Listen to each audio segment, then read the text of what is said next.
بسم الله الرحمن الرحيم، والصلاة والسلام على أشرف المرسلين. بجد ترحيب بيكم على قناة أبرار التعليمية والتجارية.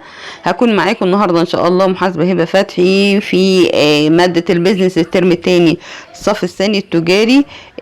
فيلا بينا نشوف الدرس بتاع النهاردة عشان ننزل إن شاء الله المراجعة بسرعة. للحجز اونلاين مع اكاديمية ابرار التعليمية برجاء والتواصل مع هاتف موجود قدامك اهو. للمراجعات قبل الامتحان وعمل معادلة للدبلومات التجارية مع اكاديمية ابرار التعليمية، بادر بالحجز اونلاين. طبعا احنا بنقابل مشكلة كبيرة قوي، مشكلة ان في بعض الطلبة مش بتجيد الانجليزي ومش بتحب الانجليزي، فالبيزنس بالنسبه لها تبقى صعب قوي. فاحنا بنحاول قدر الامكان ان احنا ناخد بايد الطلبه دول لحد ما يتعلموا ان شاء الله، تكون في فرصه ياخدوا كورس كده حلو كويس، يعني هيمكنهم من اللغه الانجليزيه. بس انا دلوقتي مش في مقام ان انا بعلمك انجليش، انا بعلمك بيزنس، والمطلوب منك في التمرين تحفظه ازاي. وطبعا السؤال ده اختر هقول الترجمة وحضرتك ممكن تنقلها من الفيديو على وانت بتذاكر على الكلام المكتوب قدامك. عندي هنا اختر الإجابة الصحيحة، وعندي 2 موجودين في النماذج. الاكاونتنج اللي هو المحاسبة، تحتيها رقم 2 ذا جورنال حساب أو دفتر اليومية، الليدجر اللي هو دفتر الأستاذ، تريال بالانس اللي هو ميزان المراجعة.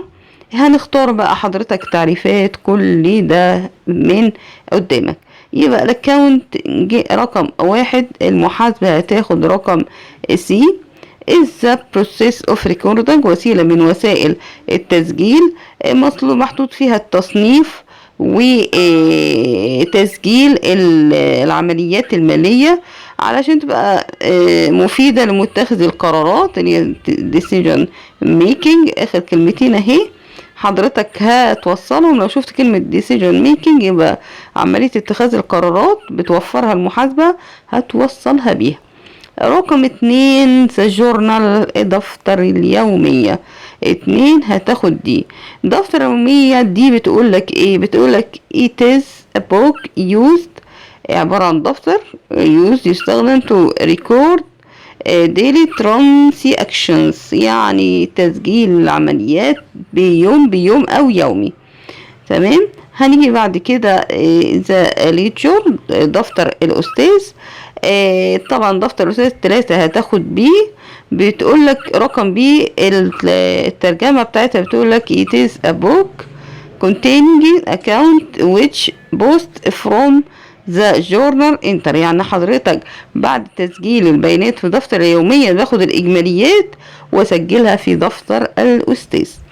آخر حاجة بعد ما أسجل في اليومية وراح من اليومية للأستاذ بالإجماليات وأعمل تسويات، أدخل بقى على المرحلة اللي قبل الأخيرة، عملية الترايل بالانس، يعني ميزان المراجعة.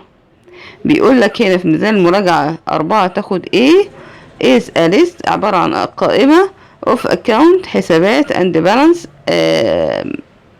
ميزانيات او ميزان موجود باخد منه as appeared الحاجات الموجودة in the ledger في الحسابات الموجودة في دفتر الأستاذ.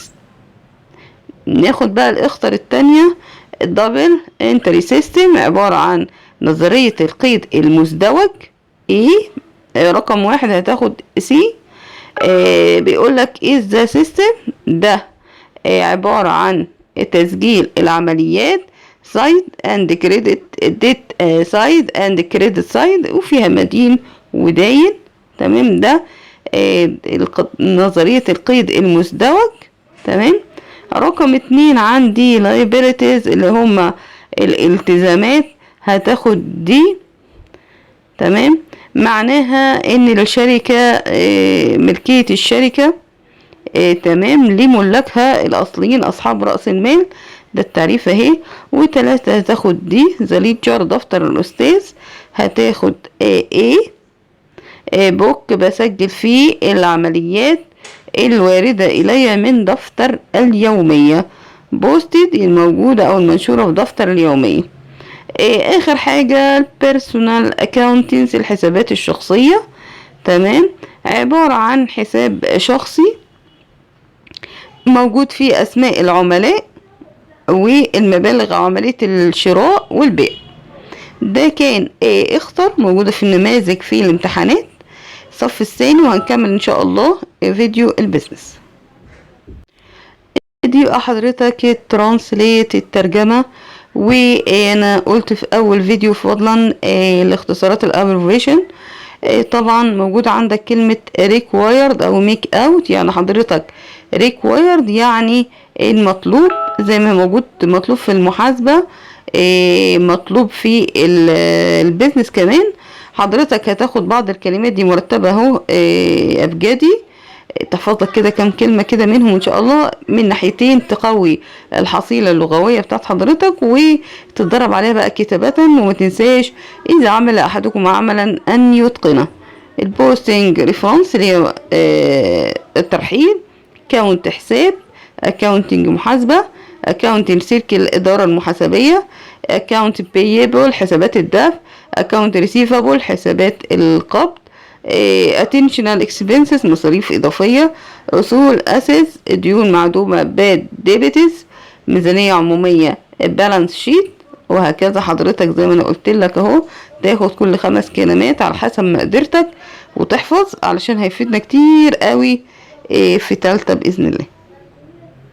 طبعا من فضلك لا تنسى دعم الفيديو والاشتراك في القناة ليصلكم كل جديد. للتواصل معي لو اي استفسارات اهو الرقم بتاعي. مدرسة زهرة التجارية في المنيا.